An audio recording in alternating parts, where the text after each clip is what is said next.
Hello दोस्तों, हमारे channel में आपका स्वागत है। आज की इस वीडियो में हम बात करने वाले हैं पर्सनल हाइजीन से जुड़ी कुछ ऐसी गलतियों के बारे में जिन्हें शायद आप रोज दोहराते हैं। हाइजीन यानी कि स्वच्छता कितनी जरूरी है, ये कोरोना वायरस ने हमें बता ही दिया है। दुनिया की सबसे ज्यादा बीमारियां, खासकर इन्फेक्शन, सफाई की कमी के कारण फैलते हैं। ये तो आप जानते हैं कि वायरस और बैक्टीरिया हर समय हमारे आसपास मौजूद होते हैं। इनमें से कुछ बैक्टीरिया हमारी सेहत के लिए अच्छे होते हैं तो कुछ खराब होते हैं। वायरस भी शरीर को बहुत नुकसान पहुंचाते हैं और कई बार जानलेवा भी हो सकते हैं, जैसे कि वर्तमान में कोरोना वायरस साबित हो रहा है। इसलिए हर साल 5 मई को वर्ल्ड हाइजीन डे मनाया जाता है। स्वच्छता से जुड़ी कई गलतियां लोग हर रोज दोहराते हैं, जिस कारण वो बीमार पड़ते हैं। स्वस्थ रहने के लिए सबसे जरूरी है कि आप अपनी स्वच्छता यानी कि पर्सनल हाइजीन का खास ध्यान रखें, क्योंकि कई बार आप कुछ ऐसा करते हैं जो कि आपकी धीरे धीरे आदत बन जाता है और आपकी सेहत के लिए हानिकारक हो सकता है। इसलिए आप न तो केवल स्वच्छता के नियमों बल्कि कुछ आदतों में सुधार करें। आज की इस वीडियो में हम आपको कुछ हाइजीन से जुड़ी ऐसी गलतियां बताने वाले हैं जिन्हें आपको बदलने की सख्त जरूरत है। आइए आपको बताते हैं कुछ ऐसी ही गलतियों के बारे में। लेकिन आगे बढ़ने से पहले अगर आपने अभी तक हमें सब्सक्राइब नहीं किया है तो जल्द से जल्द हमें सब्सक्राइब कर लें और बेल आइकन भी दबा दें, जिससे कि आपको हमारी आने वाली हर वीडियो की नोटिफिकेशंस बकायदा मिलती रहे। सुनने में ये अजीब लग सकता है, लेकिन बहुत बार ज्यादा बार नहाना ना नहाने या कम नहाने से ज्यादा बुरा हो सकता है। इन्फेक्शियस डिजीज एक्सपर्ट का मानना है कि बहुत अधिक शावर लेने से या बाल धोने से आपकी त्वचा ड्राई और क्रैक हो जाती है, जिससे कि इन घावों के माध्यम से बैक्टीरिया आसानी से आपके शरीर में प्रवेश कर सकते हैं। इसलिए एक्सपर्ट्स का मानना है कि दिन में एक बार से अधिक नहाना आपकी सेहत के लिए हानिकारक हो सकता है। आपने सुना होगा कि हमेशा शौच जाने के बाद हाथ जरूर धोने चाहिए, लेकिन क्या ये सुना है कि शौच जाने से पहले भी हाथ धोने चाहिए? जी हाँ दोस्तों, न तो केवल शौचालय में बल्कि पूरे घर में बैक्टीरिया हो सकते हैं। इसलिए अगर आपने लंबे समय से हाथ नहीं धोए हैं तो आप शौचालय जाने से पहले हाथ धो लें, क्योंकि आपके हाथों में बैक्टीरिया हो सकते हैं जो कि टॉयलेट करते समय निजी अंगों के लिए खतरनाक हो सकते हैं। इसलिए आपको शौच के बाद ही नहीं बल्कि पहले भी हाथ धोना जरूरी है।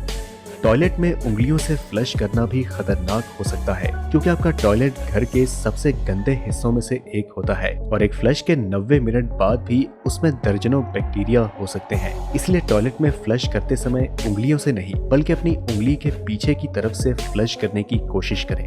ऐसा इसलिए क्योंकि अगर आप टॉयलेट जाने से पहले अपने हाथों को धोना भूल गए हैं तो उंगली के पीछे के भाग से फ्लश करने से ये आसपास बैक्टीरिया नहीं फैलाएगा। कुछ लोगों को लगता है कि बार बार चेहरे को साबुन से धोने से उनका चेहरा साफ रहेगा, लेकिन ऐसा करना उनकी सबसे बड़ी गलती है, क्योंकि दिन में 2 बार से ज्यादा बार साबुन से अपना चेहरा धोना हमारी त्वचा के छेदों को बंद कर देता है और ब्रेकआउट का कारण बन जाता है। और यही कारण है कि स्किन एक्सपर्ट्स चेहरे पर साबुन का इस्तेमाल ज्यादा ना करने की सलाह देते हैं, क्योंकि ये आपके त्वचा के पीएच स्तर को भी बाधित कर सकता है।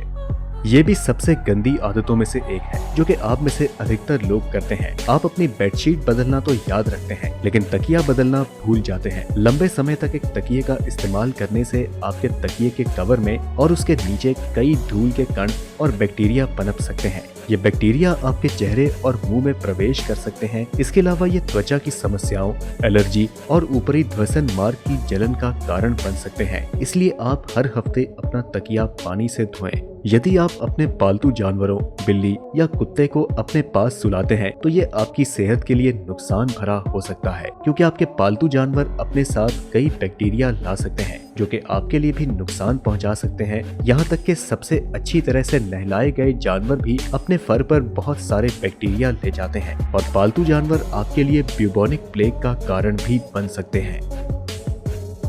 हाथों को धोना अगर जरूरत से ज्यादा किया जाए तो ये फायदा देने की बजाय अधिक नुकसान कर सकता है। अत्यधिक हाथ धोने से हाथ की त्वचा सूखी और फट जाती है, जिससे कि जीवाणु शरीर में प्रवेश कर जाते हैं और संक्रमण पैदा कर सकते हैं।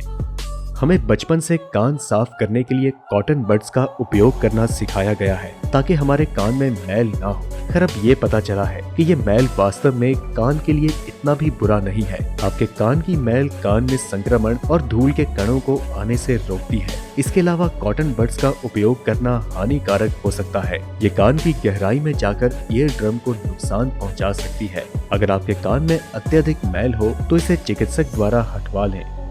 ये पर्सनल हाइजीन की एक अन्य बड़ी गलती है। आज हम लोग फोन पर इतना ज्यादा निर्भर हो चुके हैं कि उसके बिना एक पल भी नहीं रह सकते। टॉयलेट में सेलफोन आपका मनोरंजन तो कर सकता है, लेकिन इस पर सबसे ज्यादा कीटाणु रहते हैं जो कि पहले आपके हाथ में और फिर हाथों से आपके मुंह तक पहुंचते हैं। आपको लगता है कि हाथ धोने से कीटाणु खत्म हो जाएंगे, लेकिन क्योंकि आप फोन को साफ नहीं करते तो ये कीटाणु आपको बीमार कर सकते हैं। इसलिए कोशिश करें कि टॉयलेट या बाथरूम में अपने फोन को साथ ना लेकर जाएं। क्या आप जानते हैं कि आपके लूफा में यीस्ट, बैक्टीरिया और मोल्ड्स भी होते हैं, इसलिए अपने लूफा को भी 2 से 3 महीने के बाद बदल लेना चाहिए। इसके अलावा लूफा को धोकर अच्छी तरह से धूप में सुखाना चाहिए। आप हफ्ते में एक बार उसे गर्म पानी से धोकर सुखा लें और फिर इस्तेमाल करें। अगर आप लूफा ना बदलने की गलती करते हैं तो उसके कीटाणुओं से आपको स्किन इन्फेक्शन भी हो सकता है। वैसे ही अगर आप चेहरे को साफ करने के लिए वॉश क्लॉथ का इस्तेमाल करते हैं तो उसे भी रोजाना बदलना चाहिए।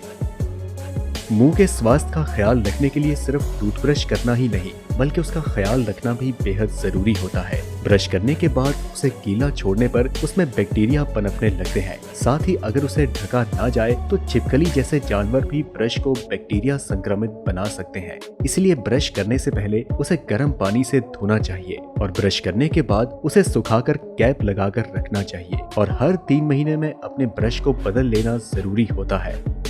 अगर आप दिन में एक बार फ्लॉस नहीं करते हैं तो ये आपके मुंह के अंदर जीवाणुओं को पैदा कर सकता है और जो कि मसूड़ों में कई समस्याओं का कारण हो सकता है। यहाँ तक कि अगर आप अच्छी तरह से ब्रश और फ्लॉसिंग करते हैं तो आपको मसूड़ों की सूजन, सांसों में बदबू और मसूड़ों के नीचे बैक्टीरिया से छुटकारा मिलने में मदद मिल सकती है। वास्तव में दैनिक रूप से फ्लॉसिंग न करके आप हृदय रोग से पीड़ित होने का खतरा भी बढ़ाते हैं। बहुत से लोग अपनी कंघी, हेयर ब्रश, नेल कटर और तौलिया अपने परिवार के लोगों और दोस्तों के साथ शेयर कर लेते हैं। हो सकता है कि वो लोग शुद्ध हों, लेकिन फिर भी ऐसा करने से बैक्टीरिया आसानी से संचरित हो जाते हैं और संक्रमण का खतरा बढ़ जाता है। इसलिए पर्सनल केयर से जुड़ी वस्तुओं को साझा नहीं करना चाहिए।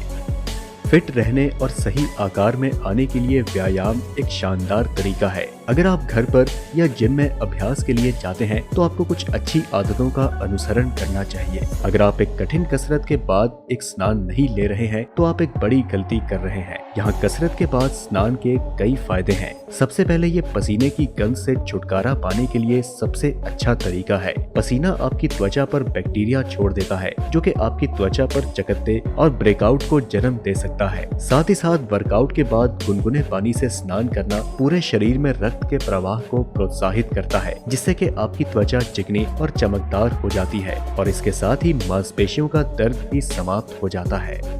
तो दोस्तों, आज की इस वीडियो में इतना ही। इस वीडियो को देखने के बाद आप ये बखूबी जान चुके होंगे कि हम अपनी रोजमर्रा की जिंदगी में अपने हाइजीन को लेकर कौन कौन सी गलतियां दोहराते हैं। उम्मीद है कि इस वीडियो को देखने के बाद आप ये गलती दोबारा नहीं करेंगे। अगर आपको ये वीडियो पसंद आई तो इसे लाइक करें और अपने दोस्तों के साथ ज्यादा से ज्यादा शेयर करें। हम मिलते हैं आपसे अगली वीडियो में, तब तक के लिए नमस्कार।